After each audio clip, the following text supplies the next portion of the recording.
The town's beloved superintendent, Everett V. Olsen, got a surprising no from 6 out of 7 school committee members when he asked several months ago to extend his contract for 1 year, bringing his tenure as an educator to a total of 50 years.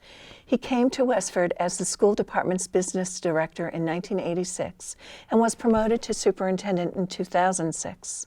The decision to deny Olsen an extended contract brought teachers and other school employees to the February 10th meeting at the Stony Brook School.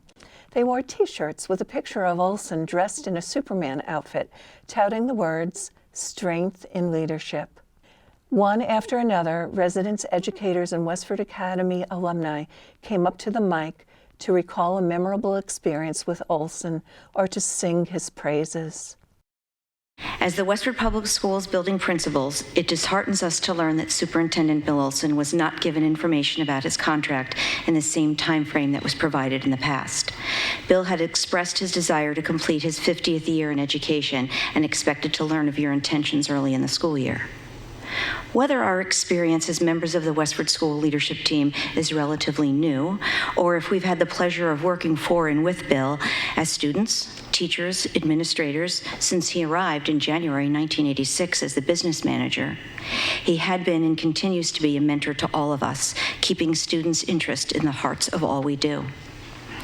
We, the children and the family of Westford, have benefited from his strength as a leader, his compassionate listening, his vast knowledge and ability to bring out the best in all of us through a creative and supportive and collaborative environment.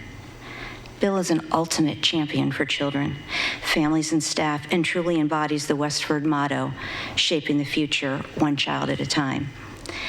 Superintendent Olsen continuously encourages and supports the leadership team to implement new initiatives that best meet the needs of our students. He is our #1 cheerleader and encourages us to think outside of the box. It would not be possible for Westford to be the top-ranked innovative district if we did not have his leadership. His personal attributes, I'll share a few. He's highly ethical, the highest integrity, strong work ethic, personable, approachable, and a very effective listener. I can't assume that the next leader of our school system, no matter what happens moving forward, has those attributes. Bill has them. My roommates are very confused by this whole process. My roommates don't know who their superintendent was. Any of their superintendents, none of them. One of them knows who their superintendent's name was because he was arrested.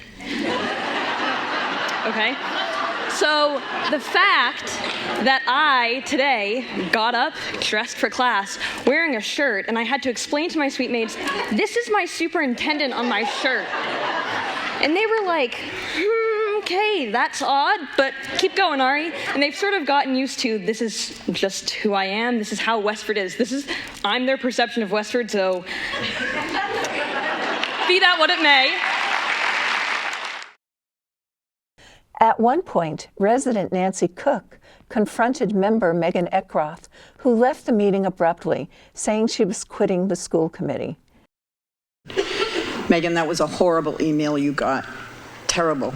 But what you forgot to tell and neglected to tell was she almost immediately apologized repeatedly. She was horrified that she had sent that in the heat of passion over the fact that Bill was being let go. I can read it if you like. She did an apology, but not for that line. She apologized for saying that are you living in a bubble? I don't want to hurt you in any way as a decision maker and a volunteer. I'm so sorry. I know it was not just you. I'm so sorry if I hurt you. She said that 4 times in this. I can read the whole thing. She did. I have it on mine as well. What you didn't do was say she apologized.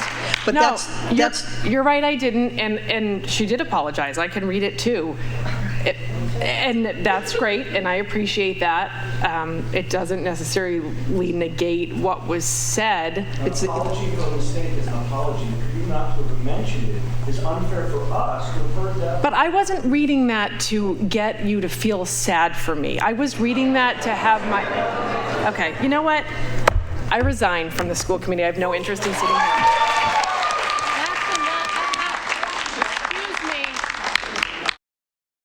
Despite the public expression of support for Olsen, member Chris Sanders read from a long list of behaviors attributed to Olsen that the committee viewed as concerning. This was a difficult and nuanced decision that was impacted by a variety of other factors as well. There's not one list of reasons or incidents that can simply explain such a heart-wrenching choice. The decision was based on a pattern and trend over time of increasing concern from the committee. Sanders spoke of an angry email exchange Olsen had with a parent last summer. So, the incident of the nasty email, well, that was a situation that I'm not going to rehash. Did I overreact personally? Yes, I did, because I became too personally involved. It involved the article that was related to renaming this school, in fact, in my honor. Did I get angry with an individual and did I send an inappropriate email? Yes, I did. But as I was saying to Chris this morning in a meeting with me, that was a year ago. And I think sometimes it's time to get over it. A year ago.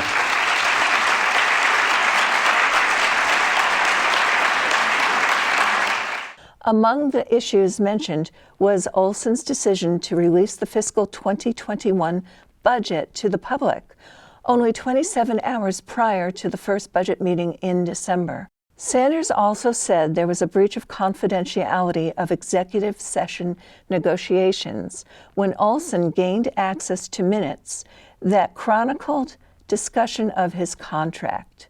Another concern, financial practices that did not comply with Massachusetts general law.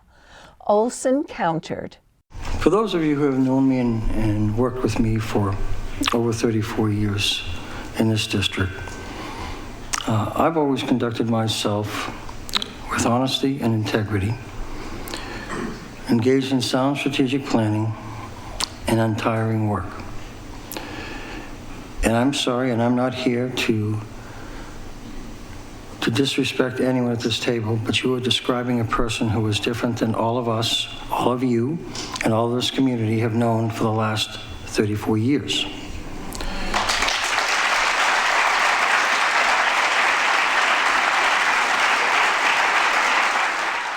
Sanders ended the meeting with words of thanks to the audience. Olsen followed with a statement of unity to a standing ovation. I'm Joyce Polino Crane, and you're watching WestfordCAT News.